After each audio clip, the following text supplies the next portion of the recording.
오늘 말씀 마태복음 21장 33절부터의 말씀입니다. 다시 한 비유를 들으라. 한 집 주인이 포도원을 만들고 산울로 두르고 거기 집자는 구유를 막 파고 망대를 짓고 농부들에게 세를 주고 타국에 갔더니 실과 때가 가까움에 그 실과를 받으려고 자기 종들을 농부들에게 보내니 농부들이 종들을 잡아 하나는 심히 때리고 하나는 죽이고 하나는 돌로 쳤거늘 다시 종들을 처음보다 많이 보내니 저희에게도 그렇게 하였는지라. 후에 자기 아들을 보내며 가로되 저희가 내 아들을 공경하리라 하였더니 농부들이 그 아들을 보고 서로 말하되 이는 상속자니 자 죽이고 그의 유업을 차지하자 하고 이에 잡아 포도원 밖에 내어 쫓아 죽였느니라. 그러면 포도원 주인이 올 때 이 농부들을 어떻게 하겠느냐? 저희가 말하되 이 약한 자들을 진멸하고 포도원은 제때에 실과를 바칠 만한 다른 농부들에게 새로 줄주이다. 예수께서 가라사대 너희가 성경에 건축자들의 버린 돌이 모퉁이의 머릿돌이 되었나니 이것은 주로 말미암아 된 것이요 우리 눈에 기이하도다 함을 읽어본 일이 없느냐. 그러므로 내가 너희에게 이르노니 하나님의 나라를 너희는 빼앗기고 그 나라의 열매 맺는 백성이 받으리라. 이 돌 위에 떨어지는 자는 깨어지겠고 이 돌이 사람 위에 떨어지면 저를 가루로 만들어 흩으리라 하시니 대제사장들과 바리새인들이 예수의 비유를 듣고 자기들을 가리켜 말씀하신 줄을 알고 잡고자 하나 무리를 무서워하니 이는 저희가 예수를 선지자로 알미었더라. 아멘. 주님께서 비유로 얘기를 합니다. 포도원 주인이 있었는데 그걸 세를 주고 농부들에게 맡기고 떠나서 이제 소출의 그 일부를 이제 받을 그런 생각으로 자기의 종들을 먼저 보냈더니 이 종들을 다 죽이고 때리고 이 돌로 쳤다는 그 얘기. 그러면서 주인이 안 되겠다 하고 더 많은 종을 보냈더니 똑같이 행동하니까 마지막에 자기 아들을 보내면서 이 아들은 공경하지 않겠느냐. 그러면서 했더니 그들이 공경은커녕 저 상속자가 오네. 죽이면 이 땅은 다 우리 거다 하고 아들을 죽였다는 그 얘기를 하시면서 주인이 올 때 이걸 어떻게 하면 좋겠느냐.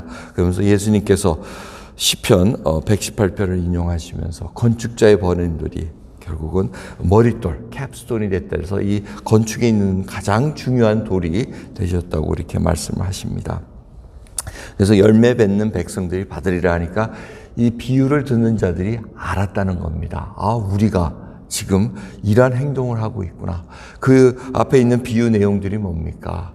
하나님의 말씀을 계속해서 들으라고 하나님의 종들 선지자들을 계속해서 보냈음에도 불구하고 그들이 계속 죽여버립니다.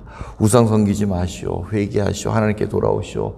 하나님의 말씀을 다시 돌아오고 언약의 백성을 다시 우리가 확인하고 들어가십시다 하고 이렇게 권면을 해도 그들은 듣질 않았다는 겁니다. 그래서 아들이신 예수 그리스도가 오음에도 불구하고 그들은 듣지 않기를 아주 강구하고 죽이기로 작정했다는 겁니다. 그들이 이런 비유를 듣고 알았기 때문에 찔림이 있기 때문에 그들이 죽이려고 했다는 것입니다. 하지만 주님께서 얘기하신 것, 돌 위에 떨어지는 깨어지겠고 이 돌이 사람 위에 떨어지면 저를 가루로 만들리라 이렇게 말씀하십니다. 그럼 주님의 심판은 분명히 돌아오게 돼 있다는 겁니다. 그래서 오늘 이 본문 말씀을 통해서 한 몇 가지 생각해 볼 필요가 있습니다. 첫 번째는 하나님의 자비로우심입니다. 하나님께서는 오래 참으십니다. 그 오래 참으심 속에 저희들도 구원을 받는 혜택과 은혜를 누리고 있다는 것입니다. 여러분 오늘 하루도 정말 주님 말씀 속에서 주님이 베풀어 주신 그 은혜 참 오래 참으시기 때문에 지금까지 저희들이 살아오고 있다는 거. 그 오래 참으심이 지금 언제까지 올지는 우리가 모릅니다. 하지만 주님께서 주신 그 순간순간 열매 맺는 백성 하나님께서 그렇게 주신다고 약속하고 계십니다. 그래서 하나님의 유업을 얻을 자들은 결국은 하나님의 그 거듭난 영으로 거듭나서 이제는 하나님을 아버지로 모시고 예수를 바로 나의 구세의 주로 모시면서 하루하루 살아가는 삶이라는 것. 그래서 자비로운 하나님을 깊이 생각해 보시고요. 두 번째는 청지기의 삶입니다.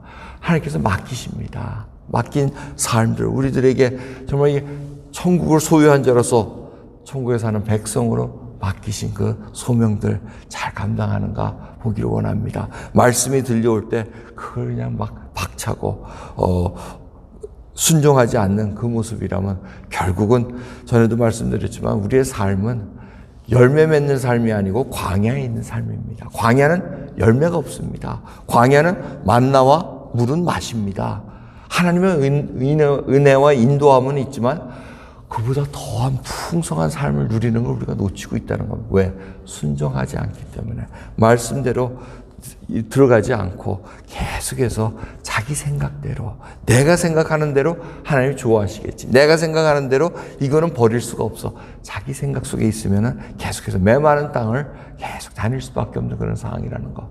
그래서 오늘 청직의 삶을 맡았는데 정말 맡겨주신 거 정말 즐거워하면서 주님의 주신 말씀, 주님이 하라고 하는 거 정말 내가 제대로 듣고 보고 행하고 있는가, 그 하나를 깊이 생각하는 시간 되길 원합니다. 그리고 마지막 최후 심판입니다. 누구든지 예외 없이 예수님이 이제는 다시 오신 날, 그날 분명히 심판을 받게 돼 있습니다. 우리 모두 다 쓰게 돼 있습니다. 내가 행한 것을 내 입으로 다 직고하리라고 말씀하십니다. 그러기에 오늘 그 심판 속에는 누구도 피할 수가 없고 전부 다 가루가 되든 주님이 그 앞에 떨어지면은 가루가 되고 완전히 피할 수 없는 그 길이 나타나기 때문에 오늘 그 심판 속에 저희들이 들어가지만은 우리는 주 예수 그리스도 믿는 그 믿음 속에서 능히 살고 주님께서 변호해 주시고 인도해 주시는 그 구원의 능력자로 살아갈 수 있다는 그 깊은 생각 속에 오늘도 이 심판을 맞이하는 다른 이 형제 자매들, 정말 저희들 올바른 길로 인도하고 의로운 길로 인도하고 또 예수 그리스도의 복음을 전해야 될 그런 책임이 저희들에 있다는 것을 다시 생각하시면서 오늘 주님께 간구하는 저 여러분 되기를 간절히 소원합니다. 기도하겠습니다.